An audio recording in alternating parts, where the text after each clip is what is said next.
actually the Ag Shop and Cafeteria. The actual payoff date is 2027, and the current amount on it is $2.238 million. And so that's the Series 2011. The second one is Series 2015, which was the refinancing efforts of the 07 bonds. So in some documents you'll find that it's 07, or you'll find it's 15. It's truly the same funds from the 07 bond. They just simply got refinanced. With that being said, payoff is 2033 and the amount of $5.22 million. The next one, Series 2016, refinancing of the 2006 bonds. This, of what it built, I'm still chasing down. I have a good idea, but I want to ensure before I communicate. But the payoff date is 2024. Current amount owed is a little over $1 million. Total debt service of $8.481 million to the district. With that being said, I wanted to draw attention to the refinancing. The way that it works in bond land in schools is essentially after a certain predetermined set of time, and it depends on the type of bond it is, maybe 5 years, maybe 7 years, you're due up for what's called a refinancing opportunity. And then every year after that, until you refinance, you can keep reevaluating it. Depending on the market and what it looks like, it may be advantageous for the district to go ahead and refinance, but I've seen sometimes where it's not advantageous. So we sort of hit the pause button and wait for the next year to roll around, and we'll reassess the refinancing options at that time.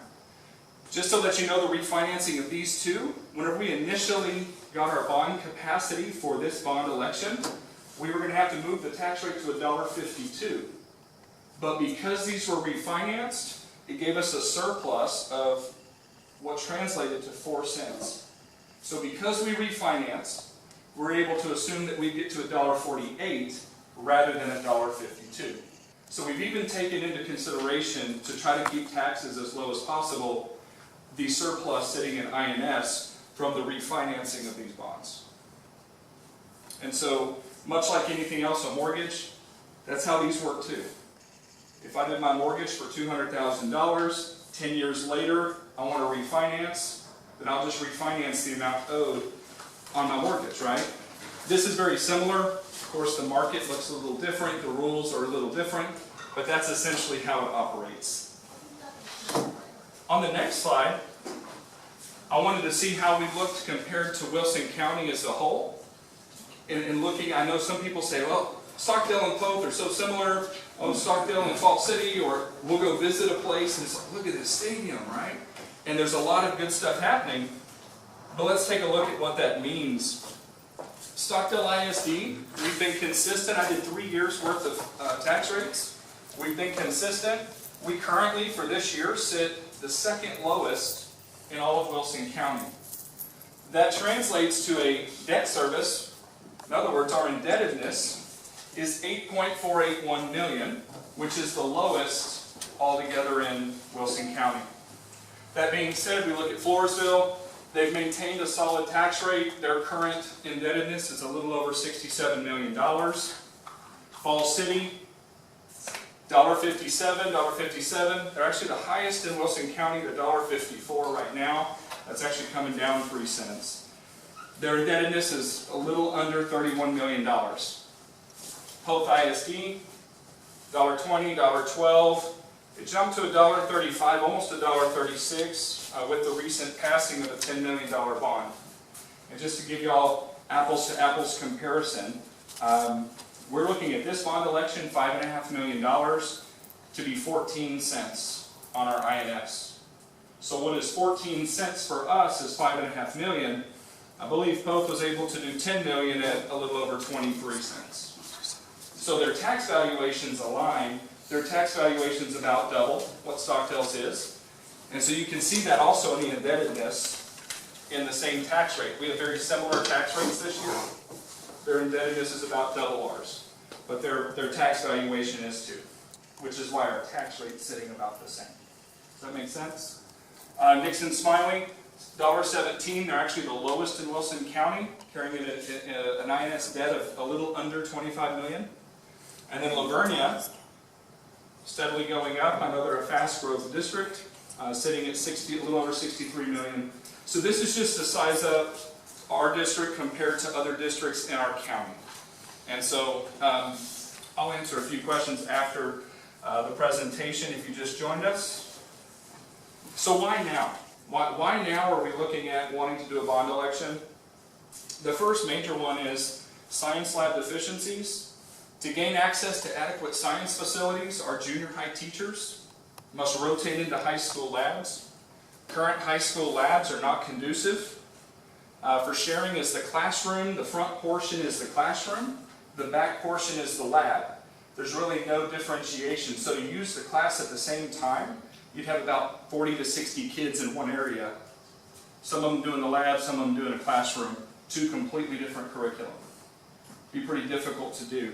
And then essentially, junior high teachers, what we've done to try to offset the need to have to share is those labs that don't require chemicals, Bunsen burners, stuff like that. We've done makeshift labs in their classrooms to include eye wash stations, fire blankets, fire extinguishers, and so on. That way, so they're in their own classrooms, in their own spaces for as long as possible. But if it's something that just requires something in that facility, they'll go and plan with the high school teachers on when they can access that facility. Next up, need for junior high gym and stage.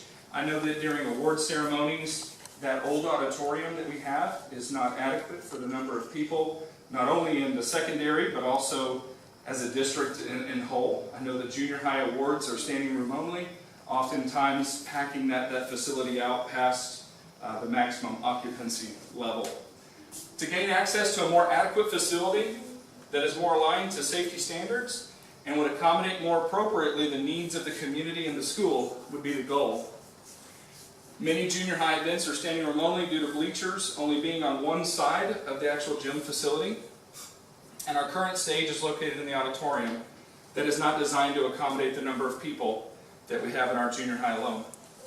If built, a new space could be more adequately meet the need of various school events such as graduation, award ceremonies, etc., as well as community events. So it'd be something that the community could also take part in scheduling and trying to utilize that facility.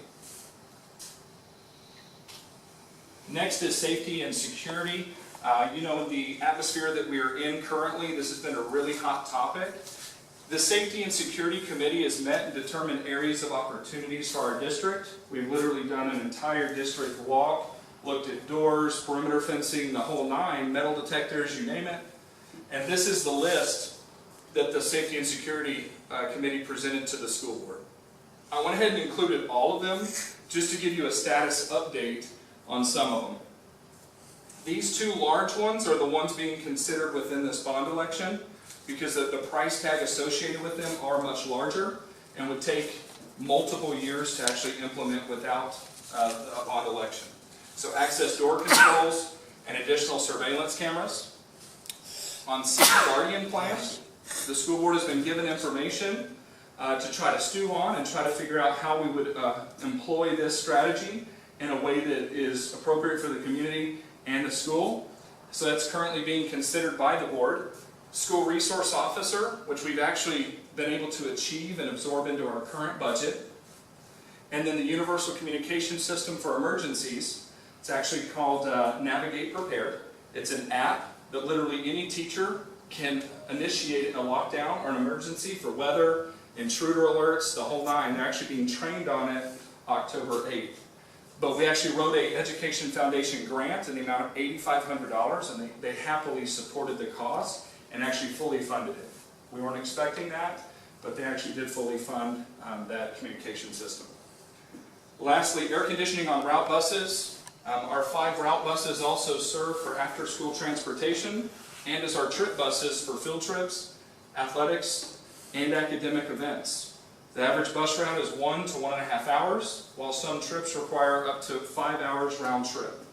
This Friday, we're actually going to Louise, 2.5 hours one way, round trip 5 hours. So that being said, air conditioning, I think in your car, who would buy a car if they were like, that doesn't come with AC? I mean, I'd be walking away like, you were kidding me. School buses do not come equipped with AC. They do heating. but a brand new bus, 2018, does not come with air conditioning. It's an aftermarket add-on type feature. So that's why that is included. The next one, I went ahead and wanted to share some factual information as I've had preliminary conversations and feedback from architects, engineers, attorneys. You all know that they don't work for free, but they do have preliminary conversations. They'll really sculpt this really big idea and picture. I was able to get some rates that I wanted to share with y'all. But at the same time, in order to lock down an architect and name them as our architect, it's a gamble. If we were to actually have them create drafts and get down to the square foot of what the facility is going to look like, sometimes that's in the ballpark of $30,000 to $60,000. And I don't want to gamble the bond election outcome and then the district be on the hook for $30,000 to $60,000. I can think of another way to spend $30,000 to $60,000. That being said, we've been planning, these planning estimates are what were used and what had us come to the determination of a $5.5 million bond. Those are the numbers we started with. So science labs and gymnasiums are the highest dollar per square foot facilities in education. Ballpark figures include labs at $300 per square foot plus or minus 25 bucks. So you're looking at $275 to $325 per square foot for science labs. Gymnasiums, $225 per square foot plus or minus 25. So 200 bucks to about $250 a square foot for gymnasiums. I know in conversations we always think about renovations. Why don't we renovate something we currently own versus building new? This is some feedback from an architect. On old structures, 30 years or more, which all of ours would apply that we're considering, renovations are typically 5/6 the cost of a new facility. So the savings for you is 1/6, and their feedback was, this is assuming nothing major is uncovered throughout the renovation process. In the middle of it, do you find out your sewer lines need to be replaced? In the middle of it, do you find out the AC is not appropriate, or things of that sort that you didn't plan for? The next one, per general contractors, inflation is being estimated at 6% per year. For example, a $2 million facility today would cost $2.12 million a year from now. So they're anticipating 6% each year inflation. And after the Q&A, I do have access to the long-range plan that we can talk about a little bit during the Q&A session. Next up, where would the money be spent? So figures, of course, are budgetary and are subject to being adjusted accordingly. Figures were calculated based on industry standard and are not final. The best way to think about it is it's like building your home, right? If you've had the experience of building a new home, are we going to do Formica on the counters, or are we going to do granite? Do we want, the bronze, or do we want stainless steel? All of those decisions drive what these numbers look like. That being said, the junior high gymnasium with stage and 2 science classrooms that share a lab, the tentative plan would be that it all be one facility, and you could actually save bundles of money not having to pour separate foundations on different locations. It's actually a continuation of the same facility. And that's sort of the tentative plan regarding that. The amount appropriated would be $5.1 million, which is almost 93% of the total bond would be for these components, meeting the needs of a junior high gym, stage, and 2 science classrooms that share a lab. The next one on safety and security, access door controls and surveillance cameras. This would allow us to complete the list created by the Safety and Security Committee, but $200,000 would do it. That's 3.6% of the total bond amount. Air conditioning on route buses, $50,000. That's 1% of the bond election. And then removal of asbestos and demolition of the old junior high/annex comes out to 2.7% at $150,000, totaling the 5.5. And just to clarify, I know that buildings, depending on your era or generation, The old junior high probably has 12 names. It just sort of depends on when you went to school there or when you graduated from there. So this is the current admin building. This is our current, they call it the new gym, right? Even though it's built in '99. So we're still 19 years old. I call it new too. But the building right next to it, which was, if you look at the signs on it, it actually has junior high on it. But it's actually been like an annex or a maintenance building that's been used for some years at this point. The current old gym, which is this facility here, possibly could be used for elementary by shuttling students on inclement weather days for PE. Because right now they currently just have a covering. So on inclement weather days, oftentimes they find themselves watching a movie or doing something indoors rather than doing physical education. And so that's one way that we could utilize that in the meantime. The next one is the tax impact. So $5.5 million for a term of 25 years is the actual term. What does that mean to homeowners based on the values? So what I did in the brochure, it actually has per month. I went ahead and translated that out to per year, just for convenience. $50,000 would be $5.83 per month, or $69.96 per year. That'd be the tax impact. $75,000, $875 per month, or $105 per year. And then $100,000 is $1167 per month, or $140 per year. And so the idea would be is, whatever your valuation is, ensure the taxable valuation for this tax rate is after exemptions. So if you're ag exempt, homestead exemption, all that's done first prior to taking the amount for the tax rate. So just remember that. You can multiply or add together any variation of these. The example would be if I have a home that's valued after homestead exemption to be $150,000, I could just add this one and this one. If it was $300,000, I could take this one times 3. You know, that would give you, that's why they break it down 50, 75, and 100, because you can typically easily get whatever denomination you're looking for that fits your situation. And then the next item is when and where to vote. So essentially we've partnered with Wilson County Elections Office. Election day is November 6th from 7 to 7. According to your precinct,